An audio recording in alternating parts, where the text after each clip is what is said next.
اهدنا الصراط المستقيم. Assalamualaikum warahmatullahi wabarakatuh. Waalaikumsalam warahmatullahi wabarakatuh. Alhamdulillahirabbil alamin.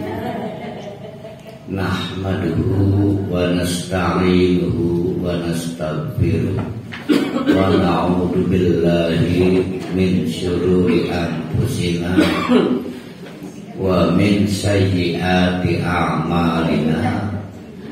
May yahdihillahu fala mudhillalah wa may yudlilhu fala hadiyalah. Asyhadu an la ilaha illallah wa asyhadu anna Muhammadan abduhu wa rasuluh la nabiyya ba'da.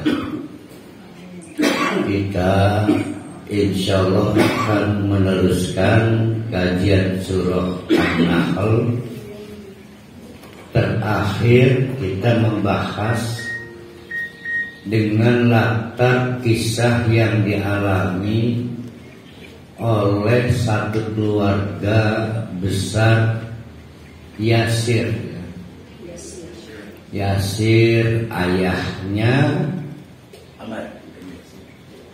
dari Ammar, sehingga Ammar disebut Ammar bin Yasir. Nah, Pak Yasir dianugerahi istri bernama Sumayyah. Baik Yasir, Pak Yasir maupun Sumayyah akhirnya sampai titik darah penghabisan, diuji oleh Allah karena memiliki keimanan.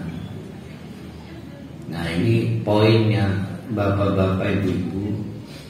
Lamun orang pengen diuji, jangan beriman. Jadi beriman itulah dasar kita diuji. Dan sebagaimana di sekolahan, lembaga pendidikan, tidak semua murid boleh ikut ujian. Ada yang belum pantas karena belum bayar SPP, karena dianggap belum cukup mata pelajarannya. Jadi dipilih yang ikut ujian. Sudah begitu juga ada yang lulus, ada yang remedial. Apa remedial itu? Makanan dari pisang. Ramadan. Nah, itu teknik memancing siapa dia. Keruan pasti arah pontang ngomong. Karena Ramadan kan pengetahuan dasar orang-orang utara Ramadan. Lah ya arah pontang. Arah pontang. Kalau mau lebih benar lagi mah Ploksok Serang. Ploksok Kota Serang, Kota Serang.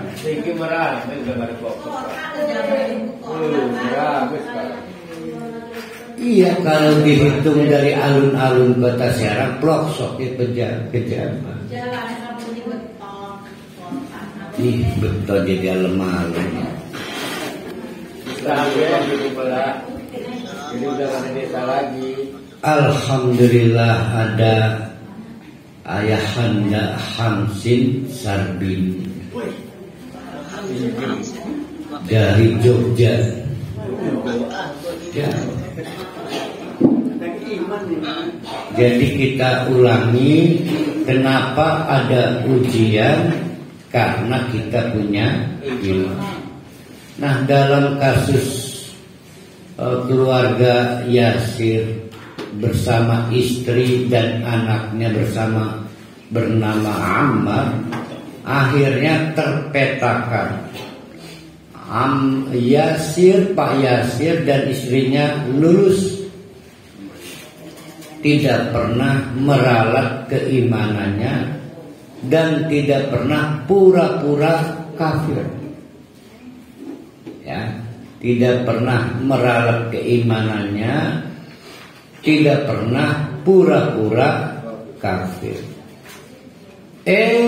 Giliran anaknya bernama Ammar bin Yasir,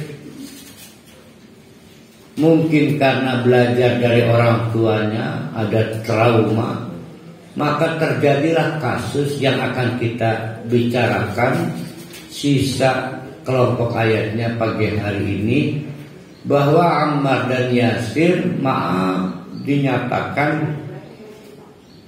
harus remedial, mengulang ujian karena pura-pura kafir. Jadi kalau pura-pura kafir hukumnya apa? Murtad atau tidak? Tidak murtad, tapi berdosa. Jadi pura-pura kafir itu bukan murtad tapi berdosa. Bagaimana kalau pura-pura mukmin, munafik? Kan gitu kan? Jadi ujian keimanan itu melahirkan sekurang-kurangnya 4 kategori. Yang lulus disebut mukmin. Kalau sampai mati lulus mukmin sejati. Yang tidak lulus akhirnya meninggalkan keimanan karena godaan dunia atau karena siksaan yang tiada tara, maka disebut kafir. Ada yang saking gak kuatnya dengan siksaan, akhirnya pura-pura kafir padahal masih beriman. Nah, itu bukan murtad. Yang kafir tadi murtad. Tapi ada juga yang sebetulnya tidak disiksa tapi pura-pura iman padahal kafir. Padahal mestinya sudah dihukumi kafir, maka disebut mukmin. Nah, Ammar bin Yasir pura-pura kafir. Namun sebagaimana dikonfirmasi dalam Al-Qur'an, yatma'innu qulubuh, hatinya tetap tumakninah dalam keimanan, kendati pun dari mulutnya menyatakan iya saya kafir. Nah, rupanya ini membawa kesedihan, gelisah, tidak bisa tidur. Apakah saya murtad belum? Apakah saya murtad belum? Maka bertanya pada Nabi, turunlah ayat yang kemarin minggu lalu kita bahas, bahwa yang terpenting itu hatinya masih beriman walaupun dari mulutnya menyatakan pura-pura kafir. Tapi tidak dapat hindari hukumnya dosa. Hukumnya dosa. Maka oleh Nabi Muhammad, ingat ini Ammar bukan Mardiono ya. Kalau terjadi lagi ada masalah, daripada lepas keimananmu karena ujian penderitaan tiada tara, maka pura-pura kafir itu nggak ada masalah. Tapi bagaimana tapinya? Nah, ini tapinya. Kita lanjutkan kajian ayat kita. Tapi harus menebus dosa. Namanya taubat. Sama dengan anak-anak kita. Kamu ingin remedial. Ya Pak, saya ingin memperbaiki nilai saya. Ya udah, kamu harus menyelesaikan tambahan tugas. Nah, itu kan sama kan. Maka Allah berfirman, kemudian maksudnya terhadap kasus seperti yang dialami atau dilakukan oleh Ammar bin Yasir. Ya. Karena berdosa, dosanya karena tidak kuat menahan penderitaan atau tidak sabar. Summa kemudian inna rabbaka, sesungguhnya Tuhan Allah, hai Muhammad, perhatikan di situ ada inna rabbaka, itu ada lafaz yang tersembunyi, yaitu waliyun. Tapi di situ nggak ada tulisannya, tapi dengan wasilah ahli tafsir kita jadi tahu bahwa kalimat lengkapnya adalah summa inna rabbaka waliyun lilladzina. Nah itu kan lengkapnya kan, sehingga menjadi summa kemudian inna rabbaka, sesungguhnya Tuhanmu hai Muhammad itu waliyun, pelindung. Pelindung bagi siapa? Pelindung bagi orang-orang seperti Ammar bin Yasir. Diuji bertubi-tubi sampai kemudian gak kuat,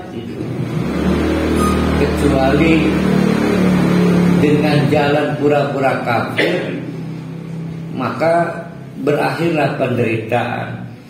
Orang-orang seperti Ammar gelisah, maka dijawab, don't worry, jangan khawatir, karena Allah itu waliyun, wali lilladzina, bagi orang-orang hajaru, yang mau berhijrah, min ba'di ma futinu, setelah habis-habisan futinu, diuji. Nah ini udah sering kita bahas. Futinu berarti fitnatun. Fitnatun itu artinya adalah menguji.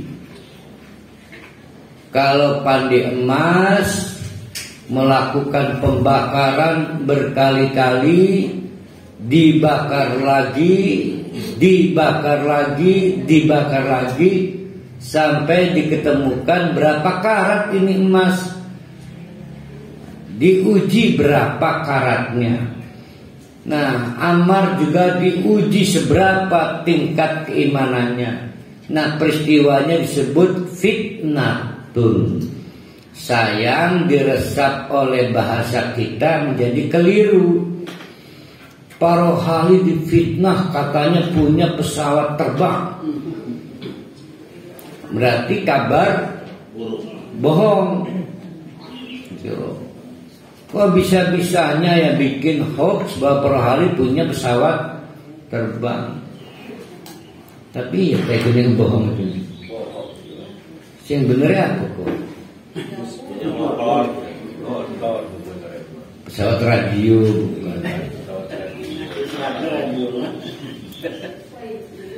Orang-orang yang sudah diuji lalu ada problem dalam ujian, bukan gagal, cacat ujiannya dan perlu remedial, itu harus bertobat. Langkah-langkah tobatnya adalah sebagai berikut. 2. 1. Hajaru, berhijrah. 1. Hajaru, berhijrah. Kebetulan memang Ammar bin Yasir akhirnya memutuskan turut serta dalam rombongan hijrah sahabat-sahabat Nabi dari Mekah menuju Madinah. Jadi peristiwa hijrahnya Ammar bin Yasir adalah peristiwa taubatnya Ammar bin Yasir. Itu sesuai dengan hadis, siapa yang bertobat karena wadon ulihi wadon. Siapa yang bertobat? Siapa yang berhijrah? Karena perempuan yang diinginkannya maka dapatnya perempuan. Wadon. Nah, bagaimana cara tobatnya? Yang pertama, hajaru, harus berhijrah. Nah, pertanyaan pada ahad yang lalu, hijrah pindah tempat tak? Bukan selalu pindah tempat. Bisa juga saya tidak akan mengulangi lagi, kapok. Pertama hijrah, summa jahadu, kemudian supaya tidak gagal lagi dalam ujian berikutnya, maka lipat gandakan istiqomah, kemampuan. Jangan cengeng, jangan rewel, jangan rapuh, lalu putus asa ke dukun mani. Jangan.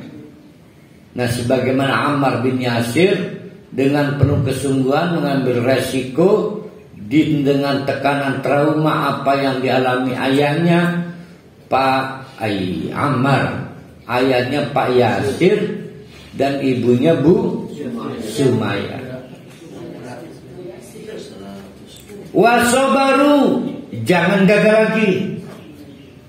Wasobaru, jangan gagal lagi. Senajan akhirnya anak mati, ya, gak boleh punya kesimpulan gara-gara orang dukun mati dan anaknya, ya gak boleh. Nih gara-gara kita gak begini akhirnya gagal aja. Wasobaru, bertahan terus. Apapun hasilnya, resikonya, percayalah itu yang terbaik dari Allah. Maka kata Allah, dengan 3 langkah itu apa saja berarti? 1, hijrah. 2, melipat gandakan kesungguhan. 3, bertahan dalam ujian. Maka inna rabbaka hai Muhammad, sesungguhnya Tuhanmu mimbang diha, setelah itu ujian, la ghafurun rahim, adalah sungguh-sungguh zat yang penuh ampunan dan penuh rahmat. Nah, ini menarik. Sebelum kita berlanjut ke kelompok ayat berikutnya ya.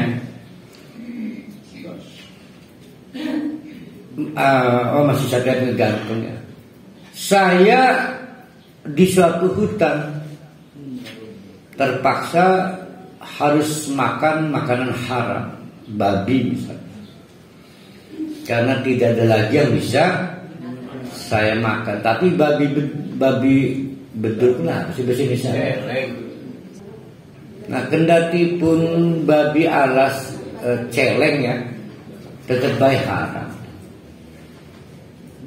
Nah, berarti karena kepepet maka saya makan babi alas, bedul, celeng, haram.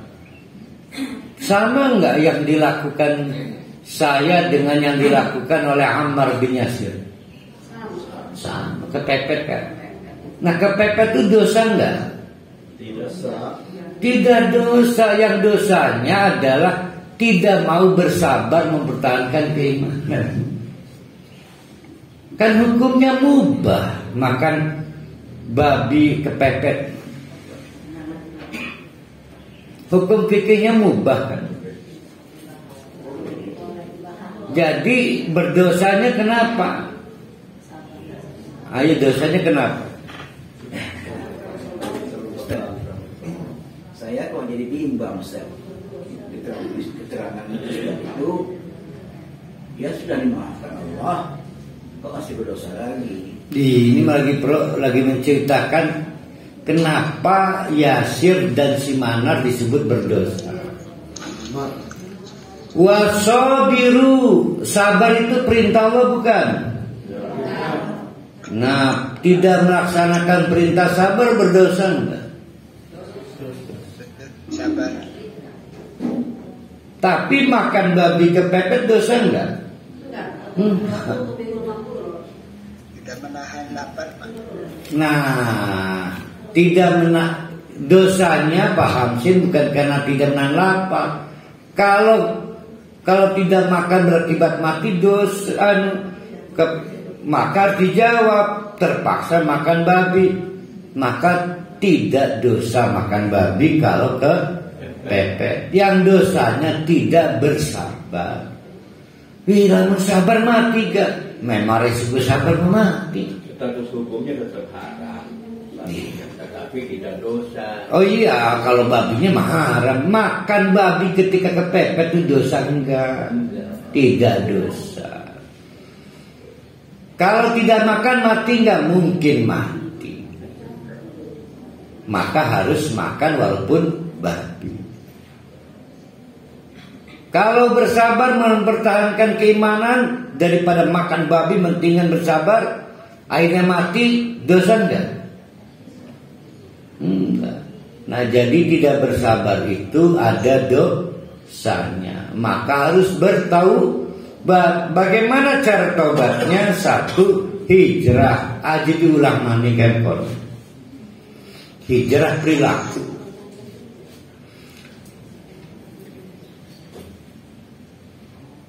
Kita habiskan dulu 1 ayat tersisa.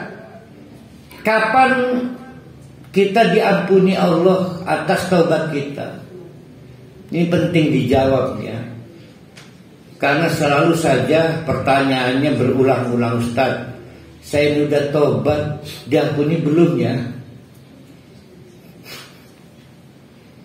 Gimana itu ngejawabnya? Emang ada notifikasi dari Allah, congratulation, tanda seru, Anda telah dinyatakan bebas dosa. Enggak. Kapan kita tahu dosa kita atau taubat kita diterima kapan?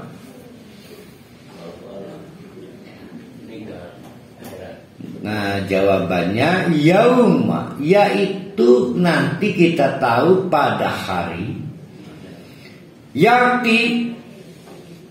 yang akan terjadi. Kejadiannya unik. Bagaimana uniknya hari itu? Yaitu di padang mahsyar itu. Kullu nafsin tujadilu an nafsiha. Masing-masing orang paling tukaran kelan badan deweke. Apa tuh kalau di Indonesia kan itu ya?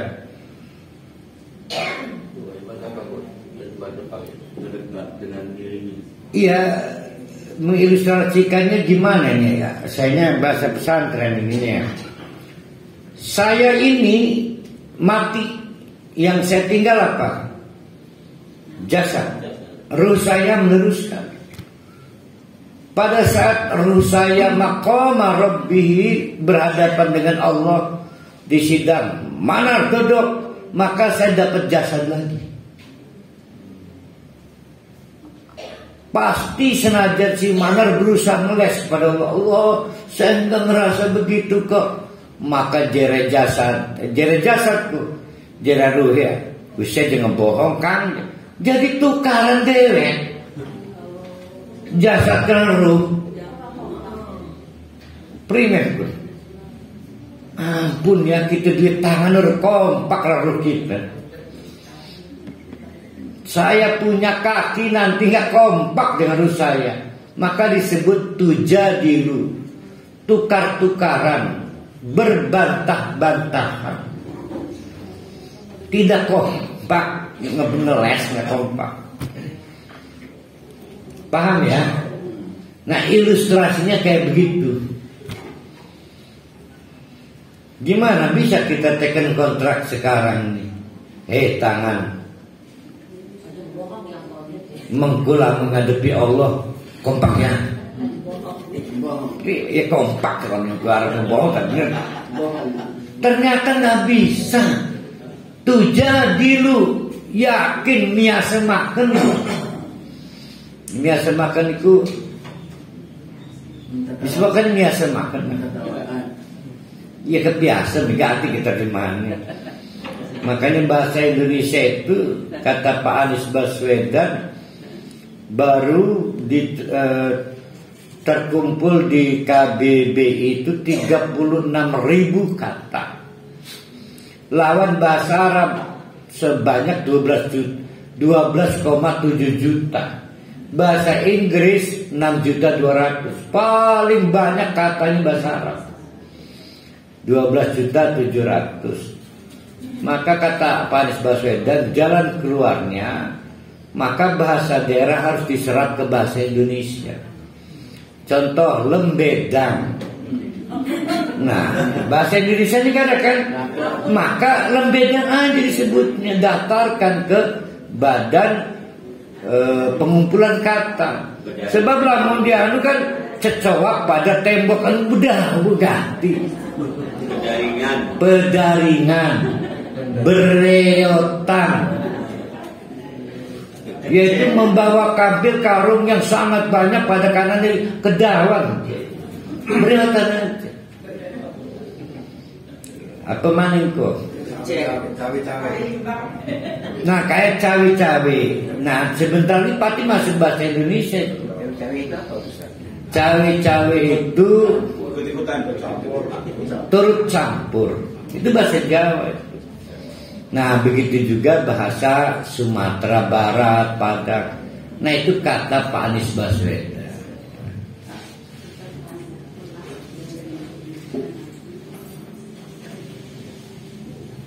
Dan itu ruhnya yang bicara, apa mulut yang bicara kan? Yang di Yasin ada ayam mati itu kan? Ya ruhnya dong, yang dihisapkan ruh. Yang dihisapkan manusia, yang jujur kan ruh.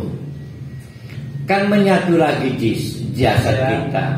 Maka lisan kita, lisan berarti jasad apa ruh? Jasad. Pastilah. Walaupun saya pasti berusaha ngeles kepada Allah, saking ting batinnya tidak pengen masuk neraka. Maka kata rusikan kayak saking kakang itulah kesengguru kan gitu. Nah, itu peristiwa itu disebut tuja di. Terus kaitan dengan ini Yasin al-yawmanahtimu alafim.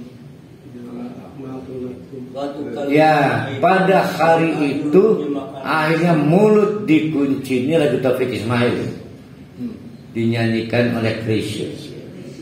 Tangan dikunci, artinya bukan menjadi sumber kebenaran.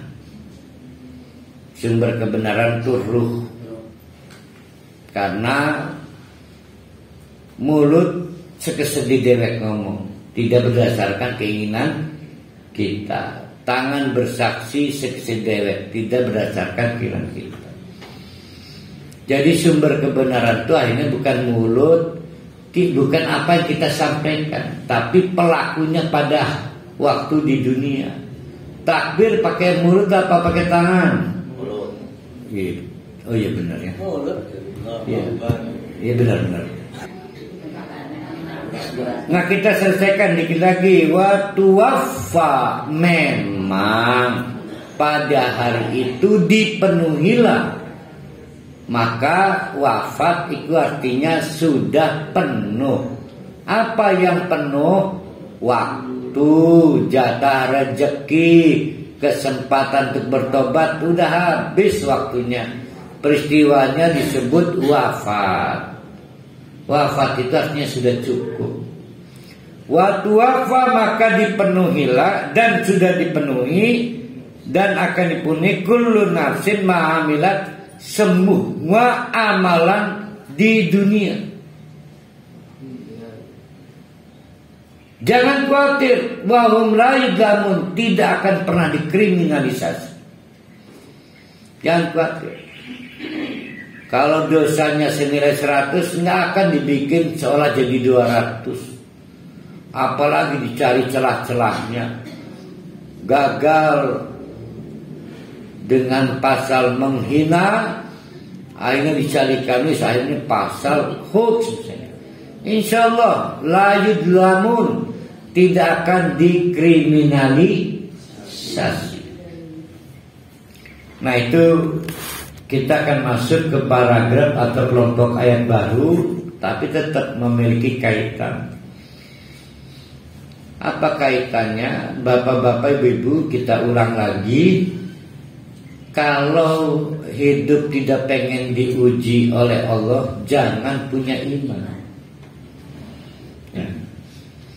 Tapi kalau tidak punya iman, jangan ngarep dapat surga. Jangan ngarep. Ini emperani guru kan. Nah justru karena ini kita ini penggila surga, maka kita mati-matian mempertahankan keimanan kita. Wala tamutunna illa wa antum muslimun. Namun tak kudu mati, amit-amit tidak dalam keadaan mukmin. Nah itu kan konsepnya kan. Berarti apa rahasia kita happy itu apa? Yaitu dapat rezeki namanya iman. Ya. Duduk iman kubang. Tidak ada tokonya, tidak ada peran pengganti yang bisa qasim membagi iman, hanya Allah. Hati-hati tidak mensyukuri dapat iman, malah bukan hanya neraka, tapi timbulnya azab.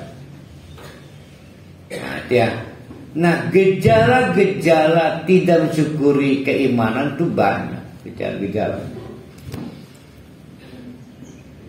Ada hadis qudsi, kata Allah, diceritakan Rasulullah, hadis qudsi berarti nggak masuk di Quran. Ini setuhuni aku, saya, kata Allah,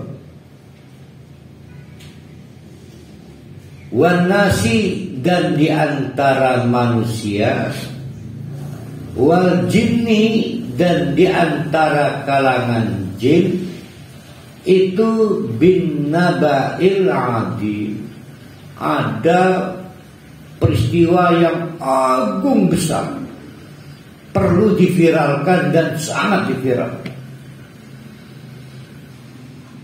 Kalau dikaitkan dengan manusia dan jin, ada sesuatu sehingga ketelimbang.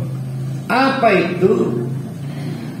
Kata Allah, padahal akhluku, kan saya yang menciptakan manusia, saya yang menciptakan jin dan seluruh instrumen untuk kita itu bahagia.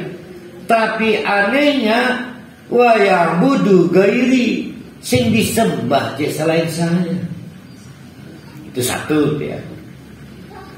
Yang kedua, kata Allah dalam hadis qudsi itu, aneh maning arzuku, saya yang ngasih rezeki, tapi wa yashkuru ghairi, sing dapat ucapan terima kasih bukan saya. Aneh nggak itu? Sekarang kita buat ilustrasi. Parohali, alhamdulillah dapat uang. Nggak main-main, semiliar.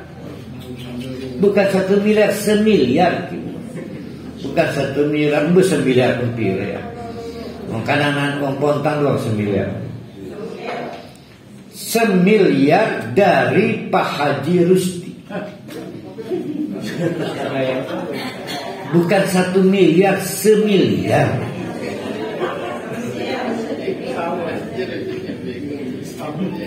Tahu nggak di belakang layar sampai terjadi peristiwa itu? Kita urut. Pertama-tama Allah ngirim, nggak tahu gimana caranya, uang ke Pak Haji Rusti sebesar 10 miliar. Ini baru uang nih, 10 miliar. Berarti siapa yang hebat tuh? Allah. 1 poin Allah dapat ya. Yang kedua, Allah menggerakkan hati Pak Rusdi untuk berbagi. Karena Allah lah yang maha menggerakkan hati. Sebab tidak berbagi juga gak ada masalah. 10 miliar kalau mau berbagi dengan banyak wis nebil 500 juta. Ini kecipratan 9,5 miliar punya Pak Haji. Masih saya. Ini mah pengen berbagi kepada selain istri. Yang hebat siapa? Allah. Udah dapat 2 tuh. Yang ketiga, akhirnya Allah menggerakkan hati Pak Haji Rusdi memilih Pak Rohali sebagai someone yang beruntung. Dapat berapa? 1 miliar. Yang hebat Allah. Sudah dapat 3 poin oleh. Maka Pak Haji Rusdi berangkat dengan ringan kaki, dijaga oleh Allah tanpa hambatan. Bahkan ketika kereta lewat di penancangan, Pak Haji Rusdi sabar menunggu di tepian tuh. Kan ini penancangan Pak Rohali. Begitu sampai rumah Pak Rohali, saya bagi Anda uang 1 miliar. Yang dilakukan Pak Haji Rusdi dari 4 rangkaian itu cuma 1. Tapi lihat Pak Rohali, makasih Pak Haji Rusdi, makasih. Oh, sampai 1000 kali diulang lagi ngomong Allah. Ya kan, pasti kan? Pasti. Maka kata Allah, bina ba'il adi, aneh. Ada sesuatu yang harus diviralkan. Arzuku, saya yang ngasih rezeki. Dari sejak ngasih 10 miliar, menggerakkan hati untuk berbagi, menggerakkan hati memilih Pak Rohali, membuka jalan ringan kaki untuk memberikan pada Pak Rohali. Tapi wa yashkuru ghairi, yang dapat ucapan terima kasih duduk Allah Pak Haji Rusdi. Padahal Haji Rusdi tukang berbagi doang. Iya. Maka itu kecelakaan besar. Pasti Pak Haji Rusdi untung di 2 rezeki akan dapat azab besar. Yang celakanya siapa? Yang salah lagi ya. Yang lagi. Ngerti amat ya. Balik. Aja lah tinggal dulu. Balik teman itu Mas. Nah, Enggak celakanya celaka apa? azab ini Bang. Bukan azab akhirat ya, azab dunia ini. Nah, itu ilustrasi yang gampang. Silahkan bikin ilustrasi yang lain. Namun kita harus terima kasih Haji Rusdi, sombong juga. Basa-basi terima kasih Pak. Jangan lupakan Allah. Nah, silahkan bapak-bapak, ibu-ibu bikin contoh yang lain yang bisa dipahami. Bahaya tidak punya terima kasih pada Allah, bahaya. Terutama terima kasih diberikan rezeki iman. Nah, Allah diantaranya mau ngasih contoh, tapi contoh. Maka Allah berfirman, wa daraballahu. Ini contoh ya, contoh seperti Bu Hajah Neng ke anak-anak muridnya. Ini contoh ya, contoh. Wa daraballahu, dan Allah memberikan perumpamaan, masalah perumpamaan. Diceritakan Koreatan ane siwiji kampung. Di mana? Jangan hanya di mana, hanya contoh. Contoh. Kanat aminatan, sebelumnya itu aminatan, aman, tentram, loh jinak. Aman itu berarti aman dari apa? Pihak luar, baik musuh, hama, penyakit, virus dan lain sebagainya. Tapi di dalamnya juga secara psikis bahagia, disebut mutmainnatan. Jadi kalau aminatan aman dari ancaman luar, mutmainnatan aman dari ancaman dari dalam. Untuk tidur pulas tidak perlu beli fulas. Sekarang lagi rame iklannya. Obat fulas belilah di apotek terdekat agar tidur kita nyaman. Fulas. Nah, setelah saya selidiki, saya nyoba nggak pulas. Ternyata saya tidak taat aturan. Kalau lihat gambar iklan, itu kan dia pulas dengan perempuan cantik mah sebelah itu. Nah, itu kesalahan saya. Saya tidur di sebelah buku kita, catatan segala lagu hati.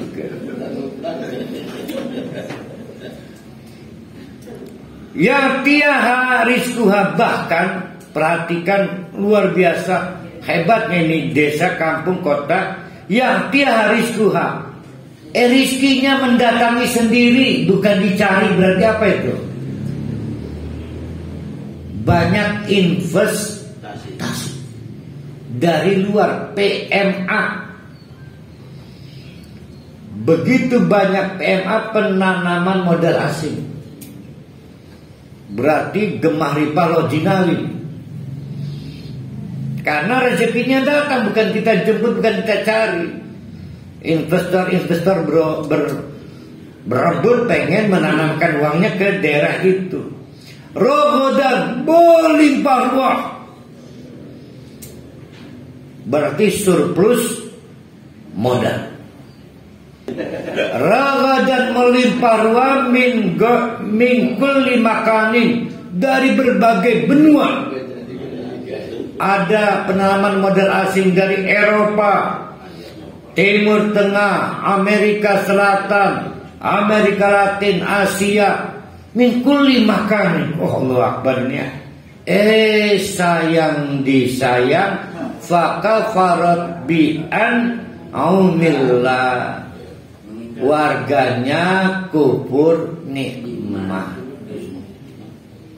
Biar dega-degi LGBT lah, apa mana ngacak-ngacak agama, bid'ah, bukan kufur nikmat, sehingga warganya tidak terlihat sebagai orang yang pernah dimodali namanya iman. Ya, iman itu modal ya. Apa yang terjadi? Fa'adha koha. Nih konsepnya nih, supaya para ahli paham ya. Di dunia juga Allah mencicipkan, maka disebut fa'adha koha, mencicipkan. Zaukun itu artinya cicipi.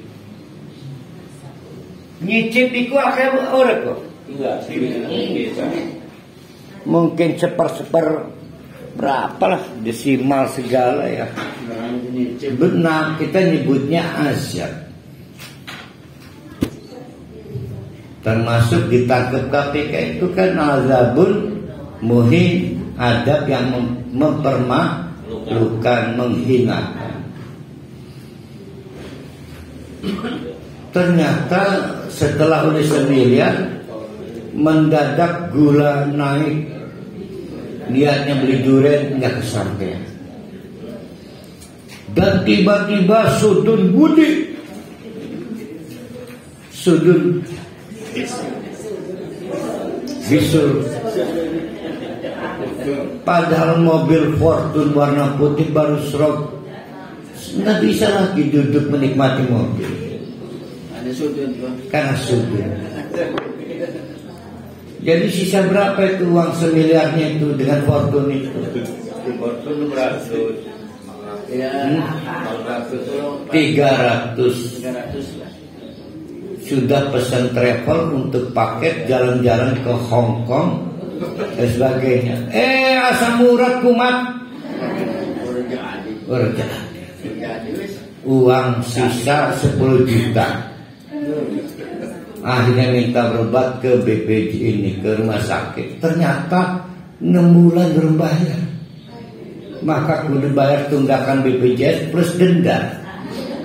Karena buru-buru tinggu belum aktivasi 40 hari, maka kudu bayar denda 1.300.000. Gemet enteng 10 juta. Sebenarnya amat terhalikannya. Semua itu azab. Kerunyanya. Nah itu namanya fadzaqaha. Cuma dicicipkan. Apa paket nerakanya itu dicicipkan. Tapi sepernya Allah mau dibilang dari kantor lah. Gak bisa dibandingkan. Cuma yang menarik bagi saya, masyarakat yang luar biasa investasinya, mungkin gajinya juga tinggi banget mungkin. Subsidi semua bidang. Tiba-tiba dicicipkan paket cicipan neraka 2 hal. Pertama, libasul ju'. Hati-hati nih, azab yang sering datang ke kita. Yang kedua, libasul khauf. Kelambine ngeleh, kelambine wedi. Nah, bingung tuh saya apa dia? Baju kelaparan, baju ketakutan. Baju kelambi, lapar kuneng. Apa itu istilahnya itu libasul ju'? Itu bentuk azabnya itu.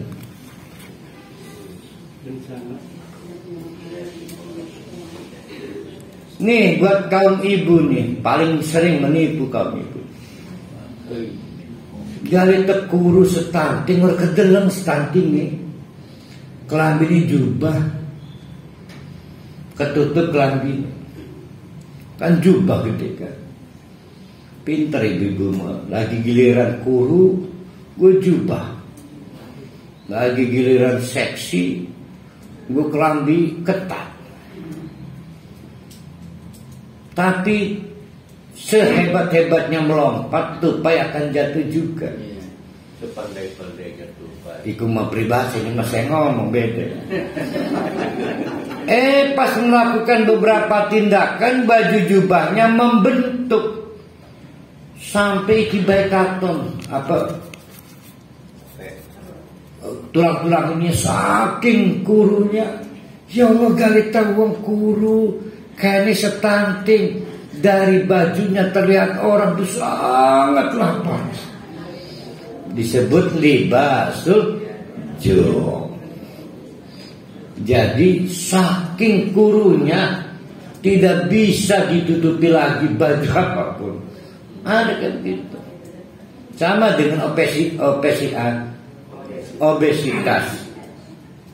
Nggak ada baju yang cukup kan, maka berlebihan.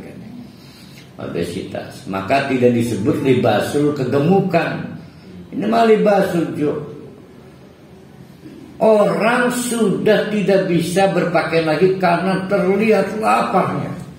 Dan orang sudah tidak bisa menutupi ketakutannya dengan pakaian apapun karena sangat takutnya.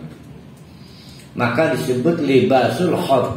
Libas artinya yang tampak di luar, yang biasanya untuk menutup-nutupi sehingga tidak kelihatan kurus, tidak kelihatan sedang takut. Ini mah bajunya gagal menutupi. Justru dari baju itulah kita jadi tahu, sirikin ngelih, si kamu ini takut. Maka disebut libasul ju' dan libasul khauf. Azab Allah kepada orang yang kufur nikmat adalah suatu azab. Ya, apa azabnya namanya? Apa ya azabnya? Sudah tidak bisa menjaga image-nya lagi. Orang kaya sudah tidak bisa menutup-nutupi dengan pura-pura kaya karena miskin. Orang kaya itu bapak-bapak, ibu-ibu tersiksa lamun kewaruhan lagi urde duit. Ya kan? Bayangkan Brunei tiba-tiba bangkrut sampai tidak bisa lagi berbohong kepada dunia, ada kelaparan di Brunei. Malu nggak itu? Perdana Menterinya menerima bantuan dari negara-negara. Somalia ngirim bantuan misalnya, negara-negara miskin ngirim. Sudah malu itu. Seperti malunya Korea Selatan tidak mampu menjadi tuan rumah yang baik dari Jambore Pramuka Internasional. Disot di pemerintahan internasional, kualitas WC-nya, klosetnya, karena ekspektasi kita tinggi pada Korea Selatan. Bahkan ketika ada laporan dari Badan Anti Bencana akan datangnya badai topan Hanum, cara evakuasi peserta Jambore dari Indonesia itu dari 183 negara pramuka internasional. Itu menunjukkan negara ini negara yang tidak pantas menjadi negara superpower kayak Korea Selatan. Nah, untuk menutup malu, maka penutupan Jambore dengan menghadirkan artis-artis K-pop. Waduh, baru hari K-pop. Ganti. Lagu ini berapa? Saya mau koleksi foto artis K-pop punya. Saya beli di Sofi paketan. Nah, bisa 1-2. Pokoknya sing dihafal si Citra anak kita hafal.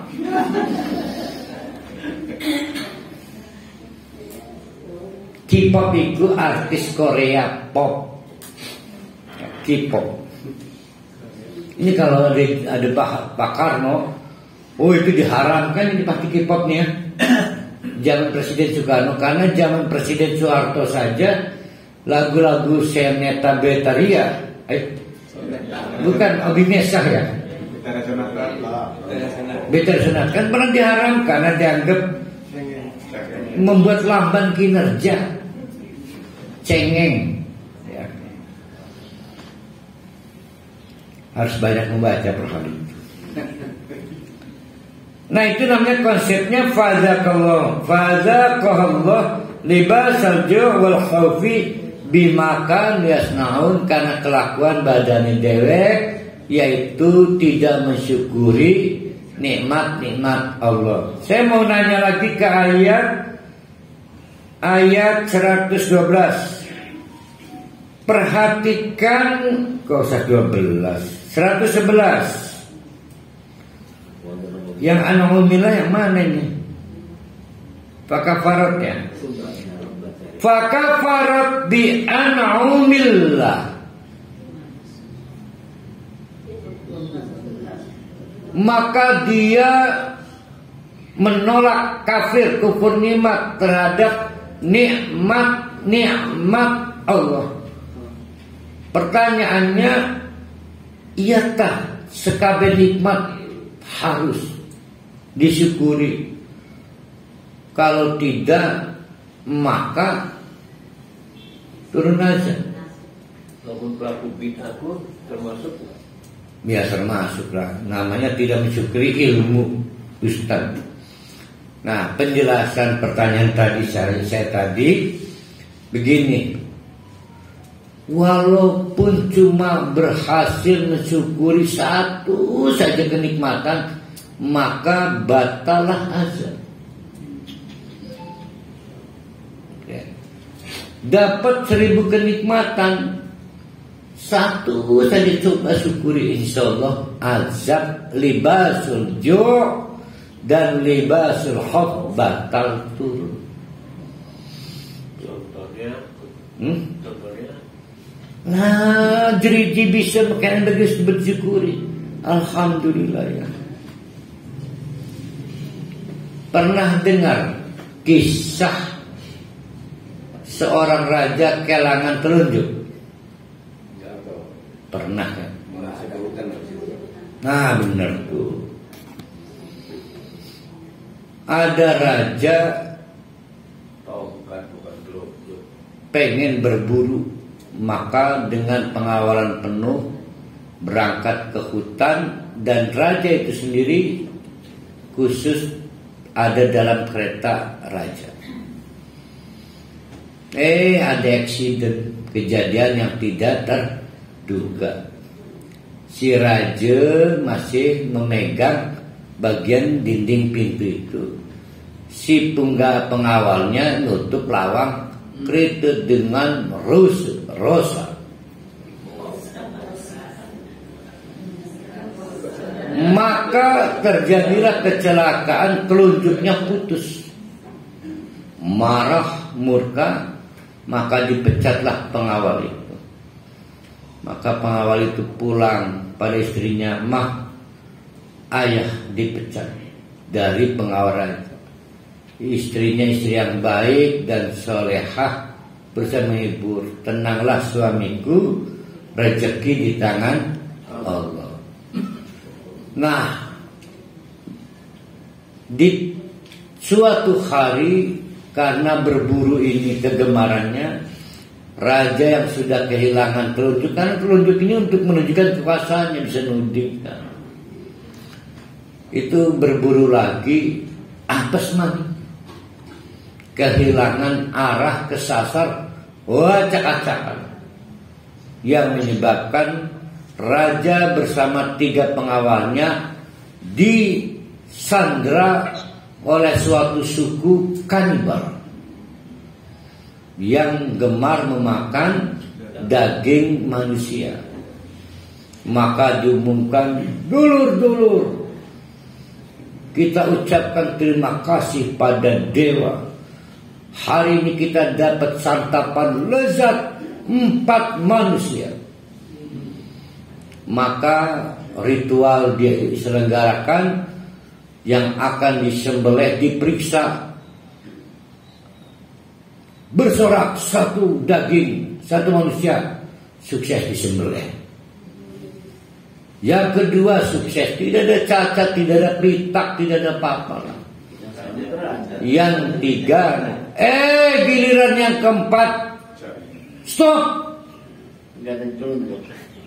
Seperti hewan kurban gak boleh cacat, tidak ada telunjuknya cacat, maka diusir karena manusia cacat.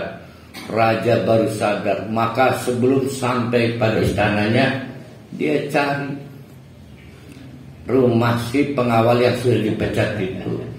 Andai kata bukan karena kebaikan saya, sudah disembelih karena tidak cacat.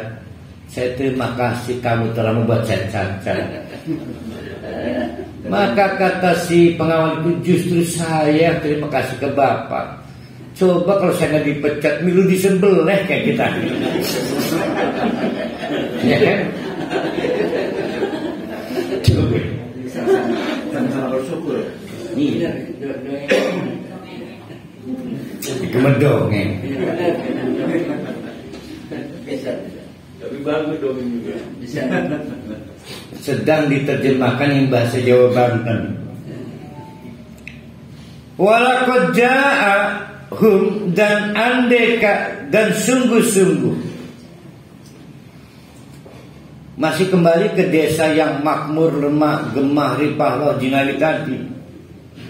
Padahal kepada mereka telah didatangkan rasulun minhum, 1 rasul dan bukan orang lain, yang latar kebudayaannya sama, latar sosialnya sama, pokoknya bukan orang lain, pengguna bahasa yang sama.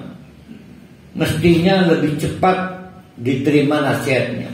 Ini mah tetap aja. Nah, itu juga indikator kedua. Kalau tadi indikator pertama, apabila tidak ada satu pun nikmat yang disyukuri, pasti azab turun. Indikator kedua, kapan azab turun? Soal waktu. Kalau tadi pasti, ini soal waktu. Cepat lambatnya ditentukan oleh nerima tidak nerimanya nasihat. Dikirim rasul, kalau sekarang dikirim kiai, dikirim ustadz, ngedab lebay, maka turunlah azab dalam tempo waktu yang secepat. Fakat jabuhu, malah si kiai, ustadz, rasul itu malah didustakan. Fa. Kalau saya ganti fa-nya jadi summa apa nih? Saya ganti dulu. Fakadzabu summa akhadahumul adab. Kemudian turun azab mungkin rong tahun maning, mungkin sebulan lagi. Beda, ini bukan summa tapi fa. Mbuh kisuke turun azab. Maka mempersingkat waktu.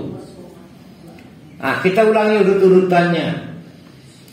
Kalau tidak ada satupun nikmat Allah disyukuri, pasti azab akan turun. Kapan?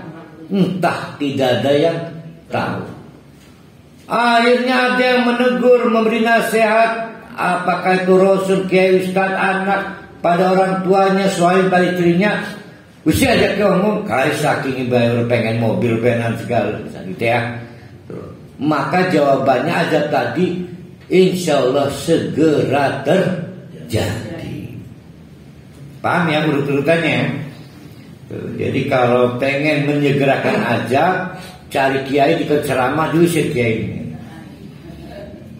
Makanya hati-hati mengkhianati nasihat ustaz. Kiai mendingan jangan dengar pengajian, bukan turun azab. Mendingan ya.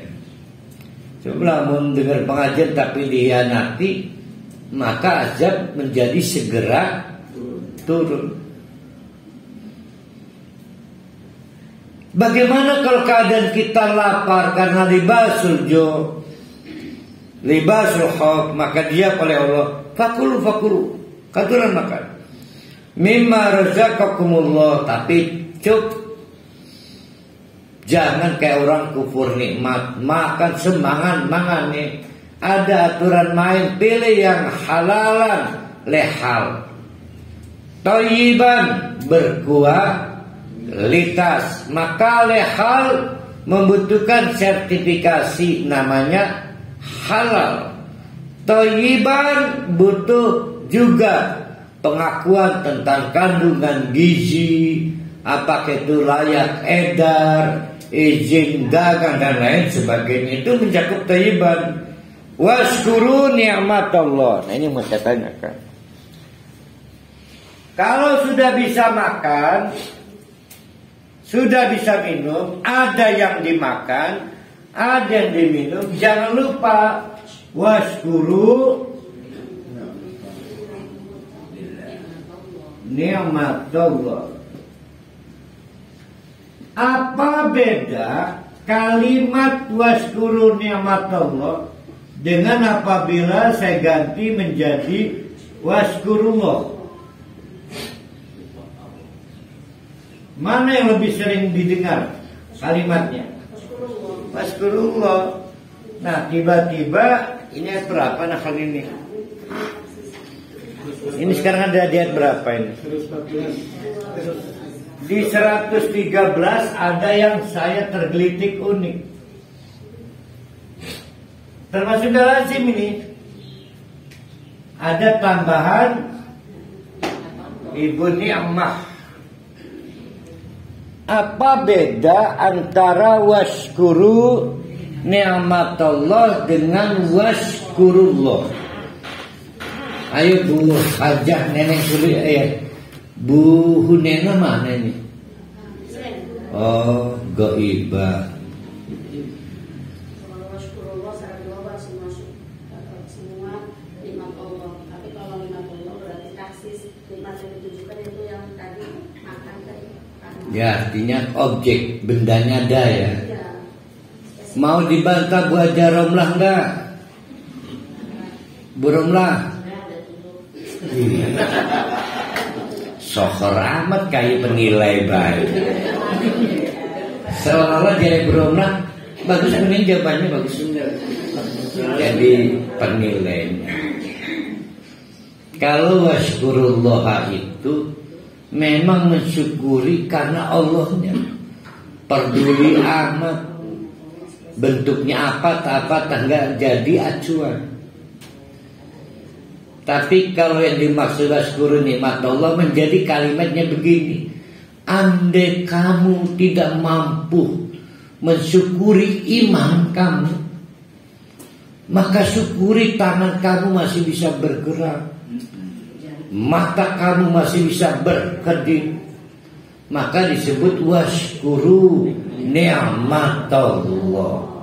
Tentu gampang ditebak, paling tinggi nilai kehormatan dan honorisnya washkurullah, paling tinggi.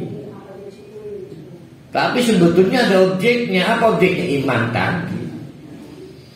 Nah sekarang kan kesulitan, iman itu kan fiksi, goib. Tapi gampang sih kalau bersyukur, bisa berkedip aja itu disyukuri.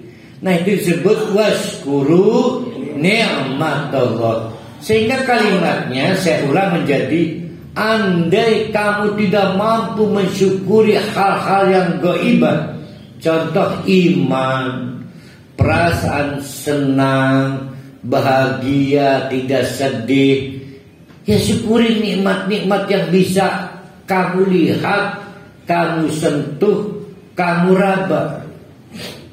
Apa itu berarti itu? Uang. Oh, satu lagi di Terawang, lupa saya. Uang. Dan lain. Uang itu salah satu unsur dari uang. Uang itu apa itu Pak Yusri? Duit ya. Duit, ya benar, duit. Ada uang abang saya.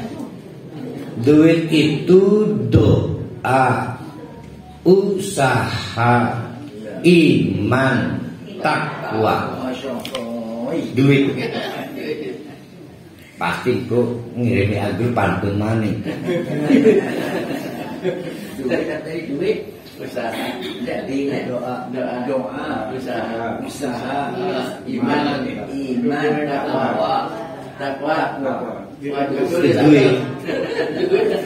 Kalau cuan,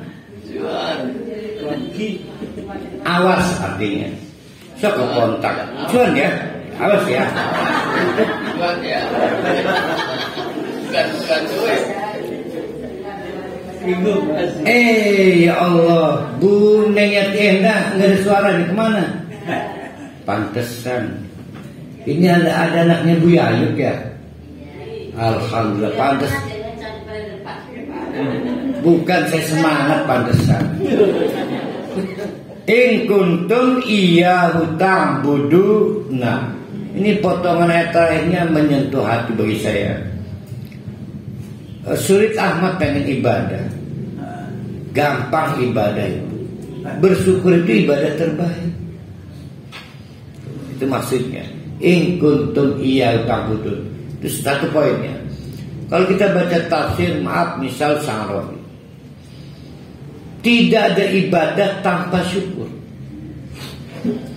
Nah, berarti sholat itu karena apa? Saya ingin bersyukur. Maka sholat menjadi makbul. Jadi kalau beramal soleh bukan karena bersyukur, maka bukan ibadah. Itu konsepnya begitu. Ustaz, bersyukur ibadah terbaik. Kalau sabar katanya ibadah terbaik juga. Sabar itu perintah Allah. Berarti sabar adalah ibadah terbaik ketika menghadapi ujian. Mensyukuri apa? Salat ngadeg, berarti ibadah terbaik bagi orang yang bisa ngadeg. Paham gak? Tapi karena sudunan bisul kan orang bisa ngelepoh kok. Berarti ibadah terbaiknya tetap ngadeg. Mensyukuri mumpung bisa ngadeg, maka salatnya ngadeg. Masih kamu. Kalau memang semua tangan kaki sedang tidak rengket, sempurnakan gerakannya. Iki mah pipi kelek larut. Iya. Nah, giliran kelek larut tidak sempurna sama. Berarti dia sedang tidak bersyukur kepada Allah. Maka kendati pun gerakannya gerakan sholat ya cuma gerakan, bukan ibadah. Itu maksudnya iya in kuntum iyyahu ta'buduni. Nah, ini pengantar untuk 115. Di tengah-tengah krisis karena libasul ju' dan libasul khauf, kadang-kadang tercecer soal fikih. Yang haram jadi halal, yang halal jadi haram, yang lebih banyak di pasar dan di kawasan publik yang abu-abu. Itu krisis pasti. Maka ketika COVID, para ulama termasuk Muhammadiyah misalnya membantu pemerintah menyerukan berhenti berdebat soal haram dan halalnya vaksin. Ya, karena waktu namanya krisis kan. Krisis. Nah, disitulah fikih bertemu tantangannya. Mana halal, mana haram, mana yang sifatnya terpaksa. Karena selalu saja krisis ada penumpang gelapnya. Jadi keharamannya sudah hilang, kehalalannya masih dikonsumsi terus begitu. Maka dalam rangkaian tamsil tadi Allah mengingatkan innama dibatasi. Haram alaikum, haram untuk kalian. Satu, al-maitatu, makan bangkai.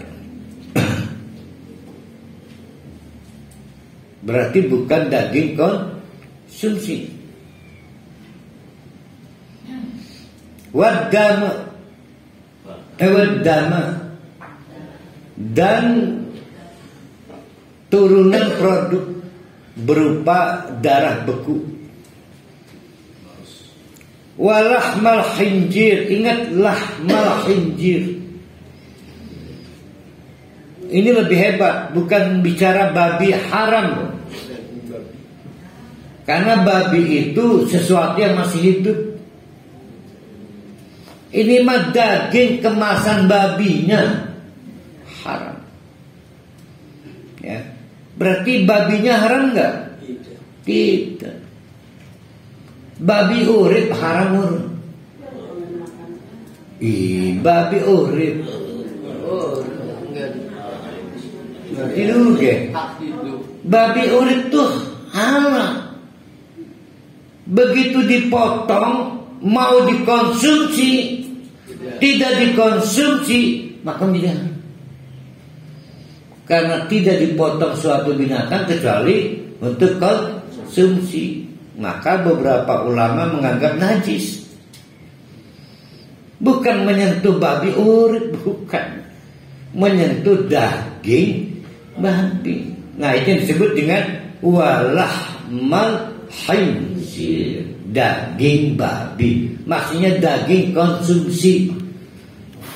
Ada daging ibe haram aja maning dikonsumsi ngelatih.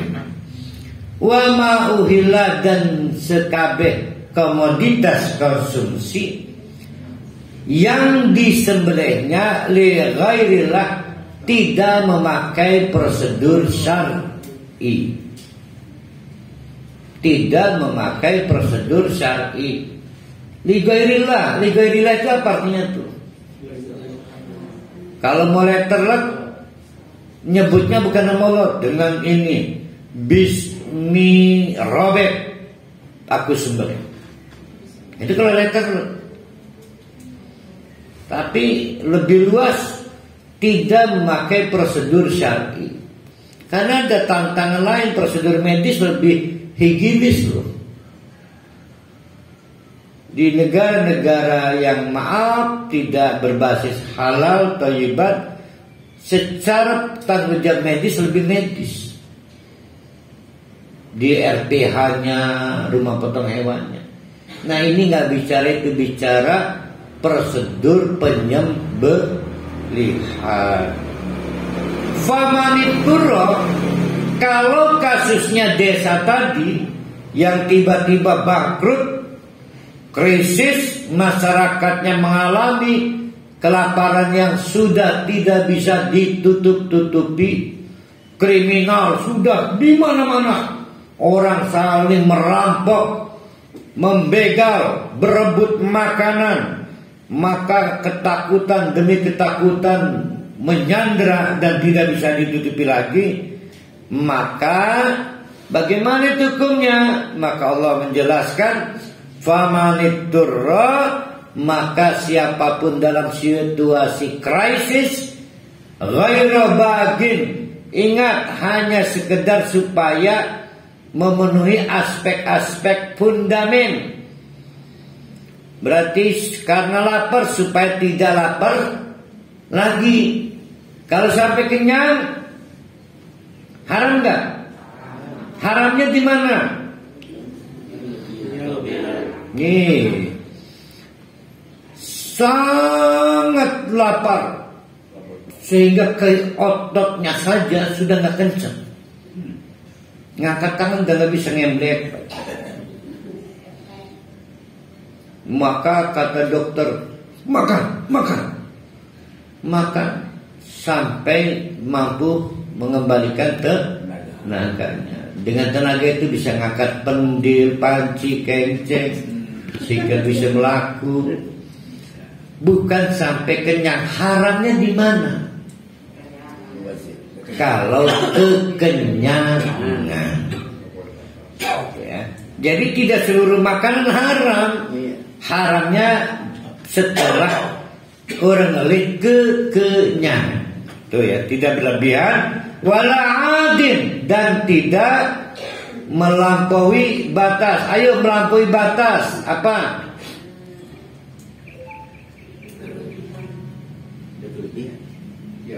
Batasnya hari itu lapar.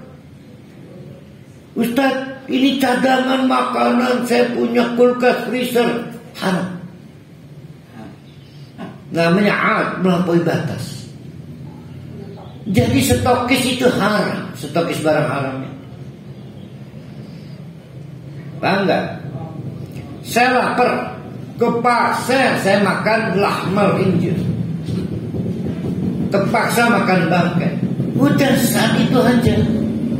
Nanti Allah urusannya. Ternyata lapar lagi, belum dikasih Allah apapun, ya makan lagi.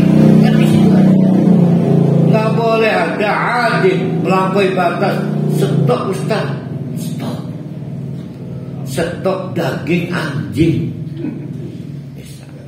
Nah itu disebutnya adil melampaui batas. Fa innallaha ghafurun rahim. Tapi ya kan orang itu kadang-kadang tidak sabar. Don't worry, segera bertobat, karena Allah itu adalah Maha Pengampun, Maha Penyayang. Nah itu menyelesaikan masih ada paragraf contoh dari Allah supaya kita paham urgensinya kenikmatan.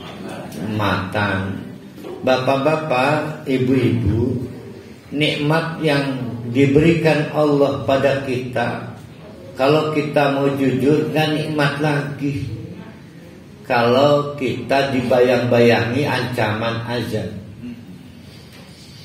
Jadi nikmat itu menjadi sempurna kalau tidak di bawah tekanan.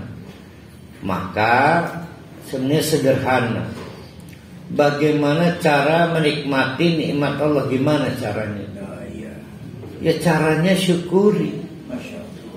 Karena vaksin anti azab cuma satu, bersyukur.